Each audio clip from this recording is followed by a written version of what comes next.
Voltaire نام کا مشہور فرانسیسی یہ فلاسفر گزرا ہے، اور بظاہر یہ روشن خیالی کے دعوے کرتے ہیں، لیکن جب بات آتی ہے اسلام کی اور نبی کریم صلی اللہ علیہ وسلم کی تو ان کو ساری روشن خیالی بھول جاتی ہے۔ لندن کی حکومتوں نے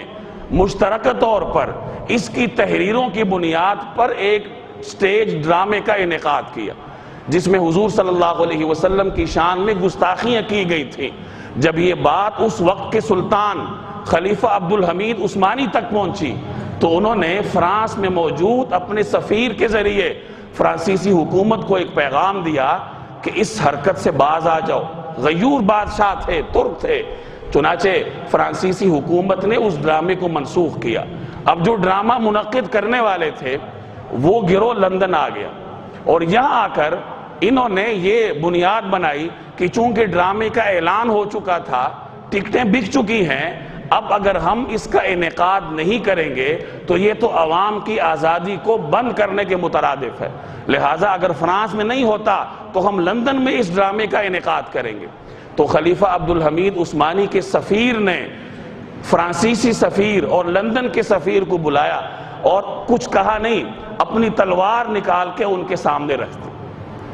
اور ایک پیغام دیا کہ اگر تم یہ حرکت کرو گے تو مسلمانوں کی سلطنت اپنی پوری طاقت کے ساتھ تمہارا مقابلہ کرے گی اور سلطان پورے عالم اسلام میں جہاد کا اعلان کر دیں گے۔ چنانچہ ایک غیور سلطان کی غیرت مند اقدام کی وجہ سے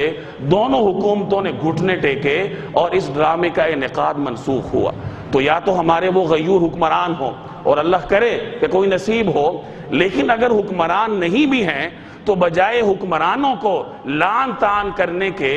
جو میرے اور آپ کے بس میں جو کچھ ہے ہم وہ کر گزریں۔ مثلا ہم حضور علیہ السلام کی سنت پہ عمل کریں،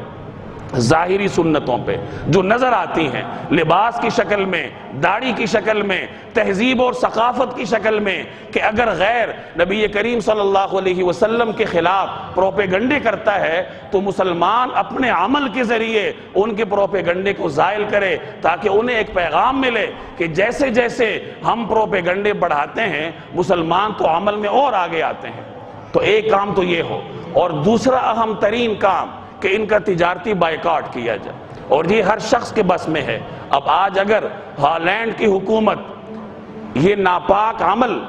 سر انجام دینے جا رہی ہے تو ہر مسلمان کا یہ فرض ہے کہ ہالینڈ کی مصنوعات کا بائیکاٹ کرے، اور یہ سرکار دو عالم صلی اللہ علیہ وسلم کی محبت کا تقاضا ہے۔ تو میرے بھائی، جو کام میرے اور آپ کے کرنے کا ہے وہ ہم کریں، ان کی مصنوعات کا بائیکاٹ کریں۔ اور یہ وہ مادہ پرست قوم ہے